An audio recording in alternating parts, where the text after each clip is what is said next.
নিজের আপন সন্তান কত বছর বয়স হলে বিছানা আলাদা করতে হবে? সন্তান বয়স যখন 10 হয়ে যাবে তখন তাকে নবীজি সাল্লাল্লাহু আলাইহি সাল্লাম বিছানা পৃথক করতে বলেছেন। তিনি বলেছেন ওয়াহজুরুহুম ফিল মাদাজি'i ইযা বালাগু আশরা আও কামা ওয়ারাদা ফিল হাদিস। কোন বর্ণনায় ওয়াফাররিকুহুম আসছে। নিজের সন্তানদের বয়স যখন 10 হবে তখন তাদের বিছানা পৃথক করে দাও।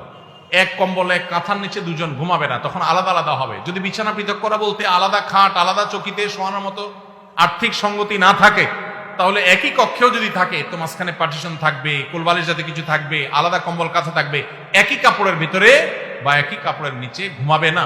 এটা নানাবিধ অনাচারের পথকে উন্মুক্ত করে। আরো আগে থেকে যদি বাচ্চাকে অভ্যাস গড়ে তোলা হয় সেটা সবচেয়ে ভালো। অনেকে আছেন এই বিষয়গুলোকে তেমন কোনো গুরুত্ব দেন না, অথচ এগুলোর কারণে বহু সর্বনাশা আমাদেরকে গ্রাস করে। বিধায় নবী সাল্লাল্লাহু আলাইহি ওয়াসাল্লামের এই নির্দেশটা আমাদের খুব গুরুত্বের সাথে মানতে হবে।